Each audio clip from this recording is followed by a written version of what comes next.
প্রিয় দর্শক, সাজ্জাদ কাদেরের প্রীতি এবং শুভেচ্ছা নিন। এই মুহূর্তে আপনাদের সামনে কথা বলতে এসেছি ডক্টর ইউনূসের পদত্যাগ ইস্যুর অচল অবস্থা কি কেটেছে, এই প্রসঙ্গটি নিয়ে আপনাদের সামনে কথা বলবো।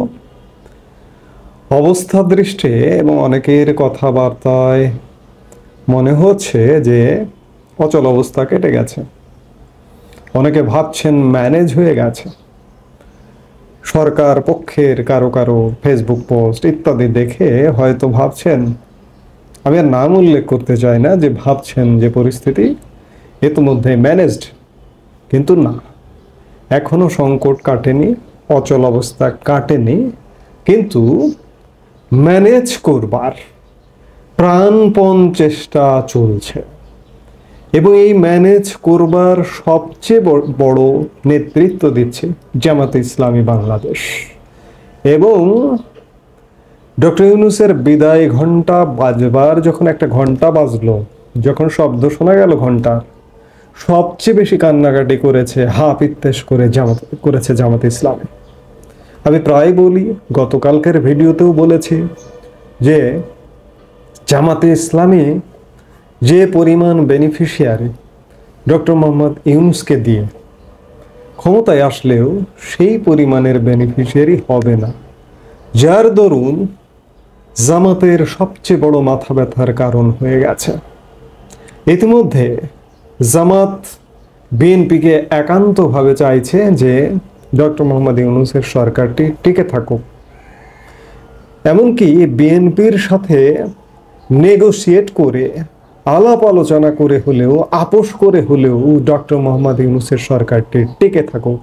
ইতিমধ্যে খবর পাওয়া গেছে যে গতকাল রাত পর্যন্ত জামাত ইসলামী বিএনপির সাথে কমপক্ষে, বিএনপি নেতৃত্বের সাথে কমপক্ষে 2 দফা বৈঠক করেছে এবং একান্তভাবে চাইছে যে বিএনপি ডক্টর ইউনূস সরকারকে ঠেকিয়ে দেখ, ডক্টর ইউনূস সরকারটি যেন পড়ে না যায়।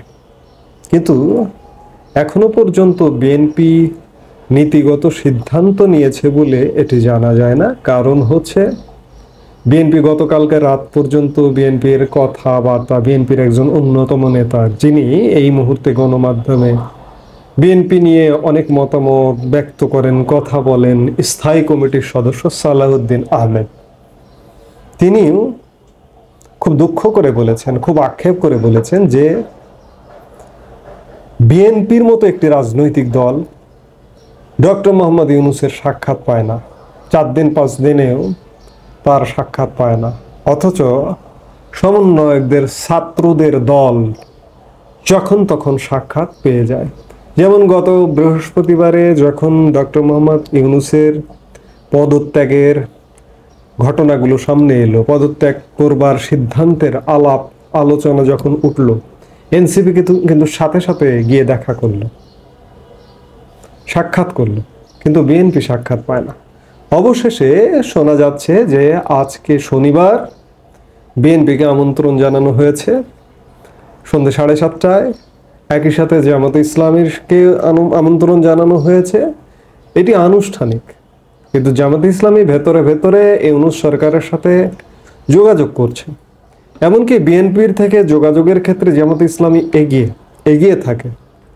আনুষ্ঠানিক যোগাযোগ না হলেও, দেখা সাক্ষাৎ না হলেও সরকারের তরফ থেকে সরকারের পক্ষের সাথে জামাতে ইসলামের খুব ভালো নিবিড় যোগাযোগ আছে।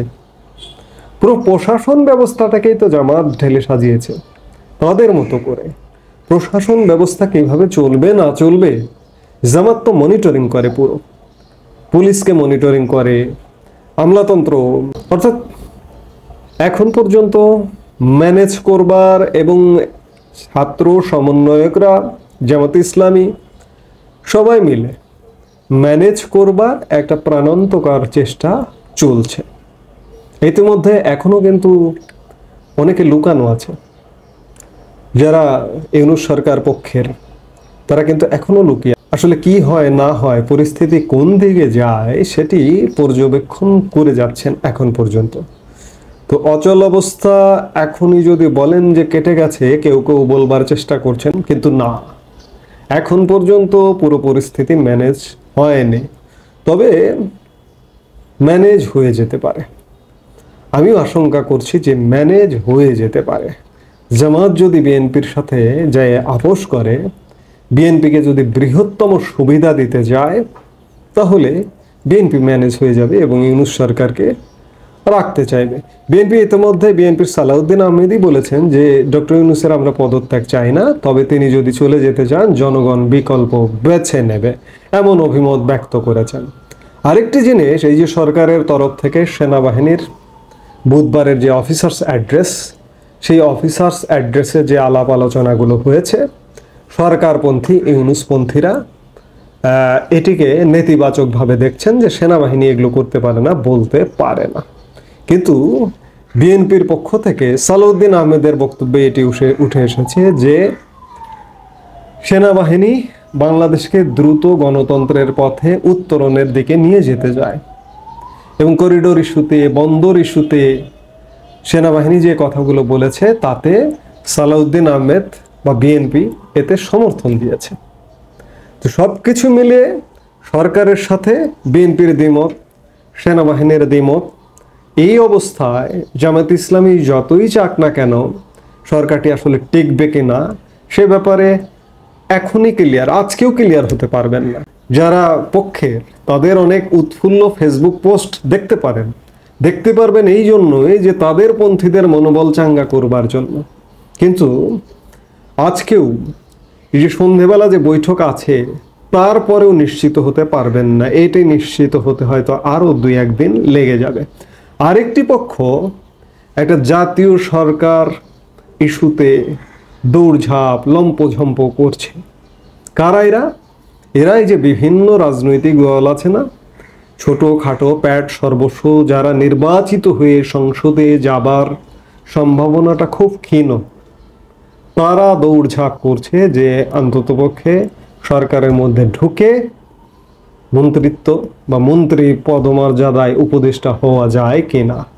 তবে যেটি জানা গেছে যে বিএনপি এ ব্যাপারে একমত নয়, কারণ বিএনপি নির্বাচিত হয়ে বিএনপি নির্বাচন করবার ক্ষমতা আছে, নির্বাচিত হবারও ক্ষমতা আছে।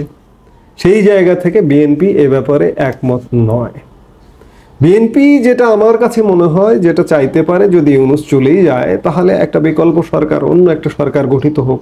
এই পরিষদ যদি ভেঙেই যায়, একটা নিরপেক্ষ অন্য একটি সরকার গঠিত হয়। কিন্তু তারা আগাগোড়াই আসলে সর্বদলীয় সরকারের পক্ষে নয়, এখনো নয়, শেষ পর্যন্ত হয়তো থাকবে না।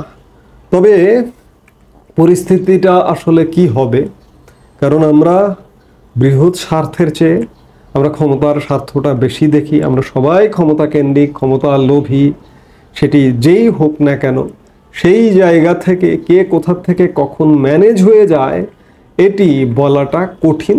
তবে এখন পর্যন্ত ডক্টর মোহাম্মদ ইউনূসের পদত্যাগ ইস্যু কিংবা ডক্টর মোহাম্মদ ইউনূস সরকার থাকছে কি থাকছে না এরকম চূড়ান্ত সিদ্ধান্তে আসবার পরিবেশ এখনো ঘটেনি।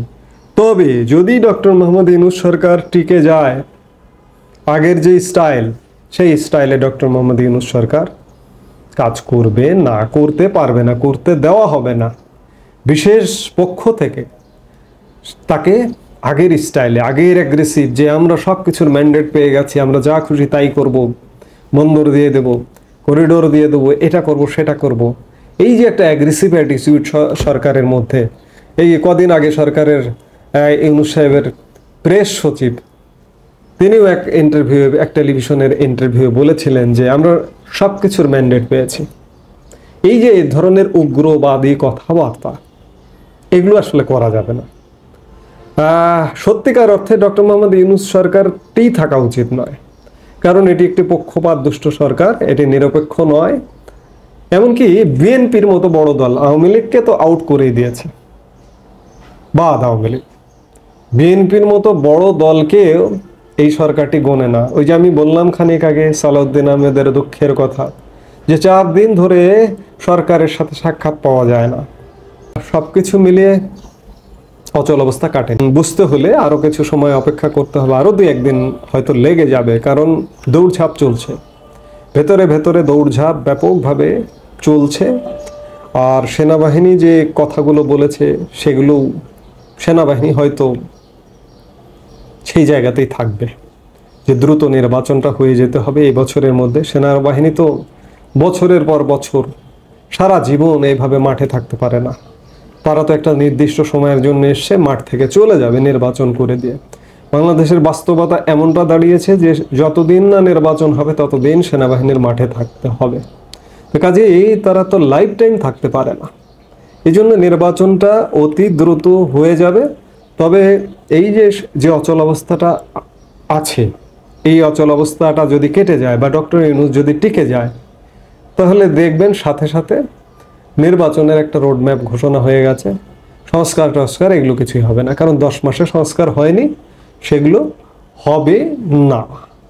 সেই জায়গায় আমি এই কথাগুলোর এটাই ফিনিশিং টানবো যে এখন পর্যন্ত থাকছে না থাকছে না, সরকার থাকছে না থাকছে না, এটির এখনো সমাধান হয়নি। এই মুহূর্তে এ পর্যন্তই। সবাই ভালো থাকুন, সুস্থ থাকুন। আমাদের ভিডিওগুলো নিয়মিত পেতে সাবস্ক্রাইব করুন Sajjad Kadir and the legends YouTube channel এবং লাইক, কমেন্ট, শেয়ার করে সাথে থাকুন।